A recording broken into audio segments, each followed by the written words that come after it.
Okay guys, so it's Dr. Anderson, Life Centers Chiropractic. Today I'm going to talk about a question I get all the time, which is pillows, right? Probably at least once a week someone tells me, how should I sleep, how should I not sleep, and what kind of pillow should I use? So we have three different things here. We have just a flat memory foam pillow, which is the one that I prefer. I'll explain why in a moment.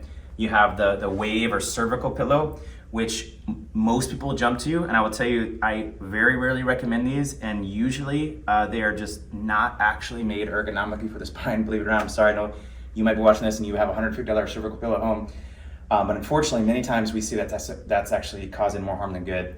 And then really the best option, which is you would have to have this prescribed to you by a corrective chiropractor, but we have something called sleep aids or spinal molding, which are different shapes and sizes that go and support different parts of the anatomy that's specifically measured to support the shape and alignment of the spine.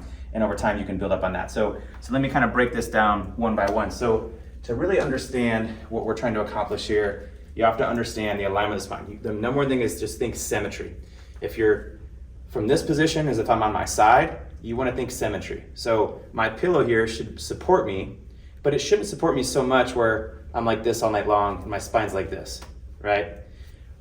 So we want support where it's not sagging down. I'm laying on the side of the bed and there's no support, right? So you want to have, and there's a little room for air here, but generally speaking, that's what you want from this perspective. If I'm laying down, people say, well, I'm a side sleeper. Is that okay? And if I'm a side sleeper, again, side sleeper can be okay if I'm here with symmetry on my lower back, my hips and pelvis. What I don't want to see as a side sleeper is I don't want to have this kind of thing sleeping all night long, because in that position, I'm literally doing this all night long where my head's looking forward, my hips are completely twisted around, and I'm creating a twisting of my lower back, my lumbar, putting stress on the joints, the ligaments, the muscles gets really tight. And you can create some rotation of your pelvis, which is also not good, because then when you stand back up again, if your hips are crooked, then all day long your spine's gonna be crooked. So that's kind of symmetry from the front perspective. The next thing is from the side perspective is if you're laying on your back, here, you want the same kind of thing. You want to have your head close to your shoulders. I know you're gonna have a pillow, it can be up a little bit, but the pillow, the reason I like the flat cervical pillow is because I can get on this pillow and have my shoulders and my neck supported enough where this will actually form into my neck and my shoulders will be mostly supported, but I still won't violate the alignment here.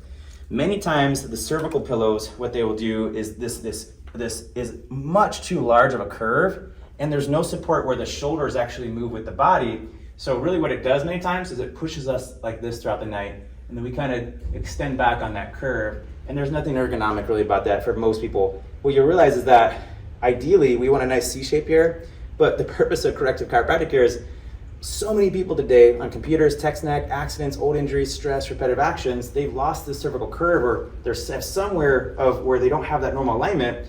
So if you lay someone who doesn't have corrective chiropractic care done, the joints aren't moving properly, they're stiff and achy, and you try to lay them back on this big curve, then that can create a pressure point and actually cause more stress to the neck and more achy muscles and waking up stiff and sore than it's really worth, right?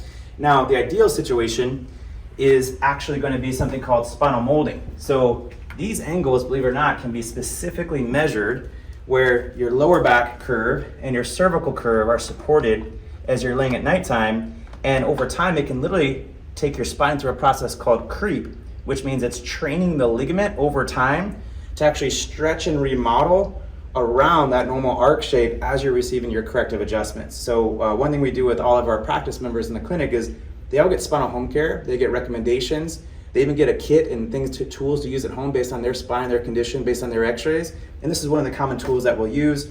Another thing that's helpful sometimes if you do have that twisting or rotation of the pelvis is people can even have support. If your pelvis is twisted, well, you can even have wedges where the spine can support one way or the other and kind of level out your spine. There's many different things that we can do through corrective chiropractic to create a customized approach just for you and your sleep patterns. So I hope that helps.